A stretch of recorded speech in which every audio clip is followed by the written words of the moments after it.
Alright, what's going on, guys? Welcome back to the channel and welcome back to another Tackle Tuesdays video. In today's Tackle Tuesday, we're going to be talking about what kind of line you need to put on your reels for surf fishing. As always, Tackle Tuesdays are brought to you by Fish Gum, the channel. I'm going to have his YouTube channel linked down below. He does a lot of cool stuff like I tell y'all every single week. The last couple videos he's posted have been really freaking cool, so y'all make sure to jump on over to his channel, check him out, go subscribe to his page. He also makes the surf fishing bait Fish Gum, which y'all see me use all the time when I'm out on the beach doing some surf fishing. It's an excellent bait. You can use it by itself or pair it up with some sand fleas or some fresh dead shrimp, something like that. So again, make sure you go check him out, YouTube channel and his website, both linked down below. Let's go ahead and jump into today's video.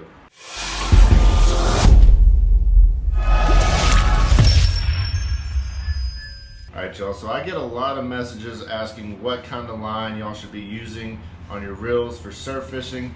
The simple answer to that question is braid.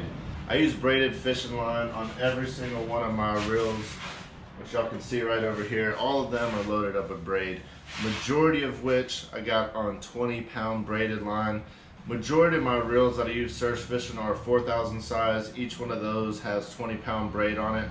I do have a few reels that are 2500s and 3500s, and I will put 10-pound braid on those just because the spool is a little smaller. You don't have it hold quite as much, as well as the smaller the line, you can cast a little bit better.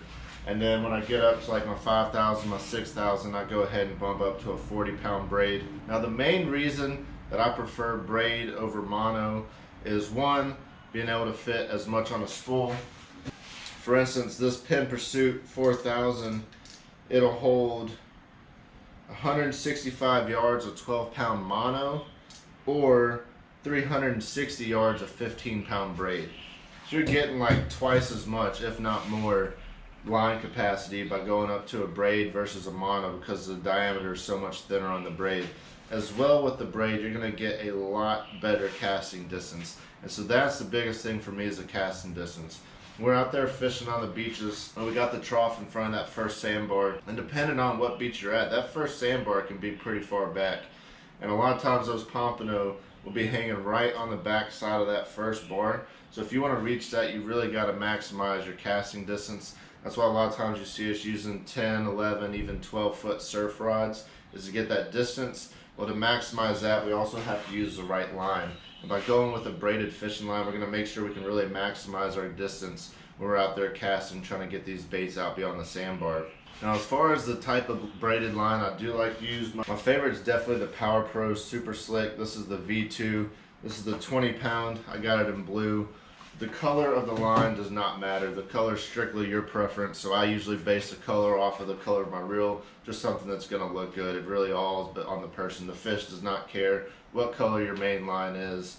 One thing to keep in mind though when you are using braided fishing line is you do always want to use a leader. Whether you're throwing a pompano rig, you're going to tie those out of mono or fluorocarbon, or when you buy them they're going to be tied out of mono or fluorocarbon. But also if you're throwing spoons or you're throwing any kind of artificial, you always want to make sure you're using a leader.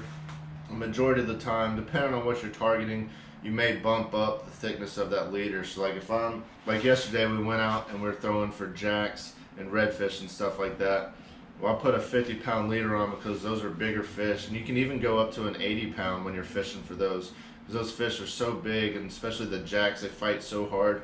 The stretch you get out of the mono is really beneficial, but then also if you are catching like Spanish or something like that that have teeth or bluefish, they are going to be biting through the line, so you want to have that leader and a little thicker of a leader to be able to prevent the cutoffs or prevent being broke off by a bigger fish. But then also, not just for that throwing artificial for the strength, but if you are targeting, let's say flounder or redfish where you're sight casting, or speckled trout or something, and you're throwing like a little jerk bait or something, the fish are going to see that line.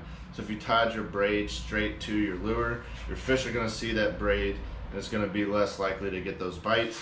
But if you use a mono or fluorocarbon leader, fish are not going to be able to see that line as well, and you're going to increase the odds of getting that bite. So all in all, there's a lot of different options of braid. I actually did a video last year, maybe 2 years ago, and I compared the Power Pro to this reaction tackle, which is like I got off Amazon. I'll have it linked down below.